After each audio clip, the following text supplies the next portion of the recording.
జగిత్యాల జిల్లా కొండగట్టు ఆలయంని ముఖ్యమంత్రి కేసీఆర్ పర్యటన విజయవంతంగా సాగింది.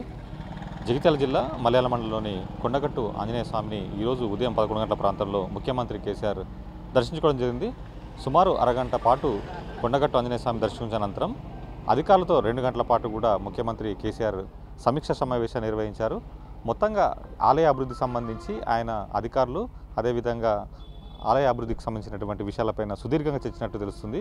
ముఖ్యంగా దేశంలో కల్లా హనుమాన్ క్షేత్రం ఎక్కడుంది అంటే కొండగట్టులోనే ఉండేలా దీన్ని తీర్చిద్దాలని చెప్పేసి కూడా ఆయన అధికారులకు సూచన జరిగింది. మరోవైపు కొండగట్టు ఆలయానికి 850 ఎకరాల భూమిని కూడా కేటాయించాలని చెప్పేసి ఆయన అధికారులకు సూచించడం జరిగింది. మరోవైపు 85 ఎకరాల్లో కూడా పార్కింగ్ స్థలాన్ని కేటాయించాలని చెప్పేసి కూడా ఆయన అధికారులకు సూచించడం జరిగింది. ముఖ్యంగా కొండగట్టు ఆంజనేయ స్వామి ఆలయంలో ఇటు పార్కింగ్కి సంబంధించి కానీ వసతికి సంబంధించి కానీ ఇదివరకు భక్తులు తీవ్ర ఇబ్బందులు ఎదుర్కొనేవారు. ఈ 2 సమస్యలకు కూడా ఫోకస్ పెట్టాలని చెప్పేసి కూడా ముఖ్యమంత్రి కేసీఆర్ అధికారులను ఆదేశించడం జరిగింది.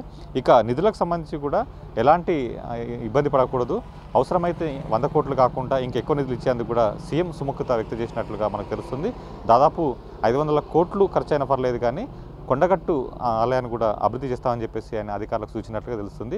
ఎలాంటి అభివృద్ధి విషయంలో కూడా వెనకడుగు వేయద్దు, అవసరమైనటువంటి నిధులు మేము కేటాయించేందుకు కూడా సిద్ధమని చెప్పేసి కూడా ఆయన అధికారులకు చెప్పినట్టు తెలుస్తుంది. మొత్తంగా 2 గంటల పాటు సాగినటువంటి ఈ సమీక్ష సమావేశంలో ఇటు జిల్లా అధికారులతో పాటు జిల్లాకు సంబంధించినటువంటి మంత్రులు, ఎమ్మెల్యేలు పాల్గొనడం జరిగింది. మొత్తంగా దేశంలోకెల్లా ఈ యొక్క ఆంజనేయ స్వామి ఆలయాన్ని కూడా ప్రసిద్ధంగా తీర్చిదిద్దాలి. అదేవిధంగా ఇక్కడ జరిగేటువంటి ప్రతి హనుమాన్ దీక్ష సంబంధించి కూడా పెద్ద ఎత్తున హనుమాన్ దీక్ష పనులు పెద్ద ఎత్తున వస్తారు కాబట్టి కూడా వారికి ఎలాంటి సౌకర్యాల విషయాల్లో ఎలాంటి ఇబ్బందులు తలెత్తకుండా కూడా జాగ్రత్తలు తీసుకోవాలని చెప్పి కూడా ఆయన సూచన జరిగింది. ఇక దీక్షా విరమణకు సంబంధించి కూడా ఇక్కడ పెద్ద ఎత్తున ఏర్పాటు చేయాలని చెప్పేసి కూడా ఆయన జిల్లా అధికారులకు సూచించడం జరిగింది.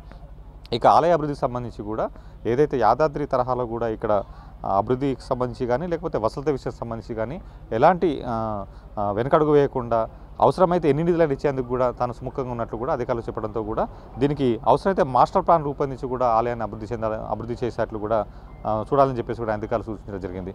మొత్తంగా కరీంనగర్ జిల్లాలో ఇటు వేములవాడతో పాటు కొండగట్టు ఆలయపైన ముఖ్యమంత్రి కేసీఆర్ దృష్టి సారించినట్టు తెలుస్తుంది.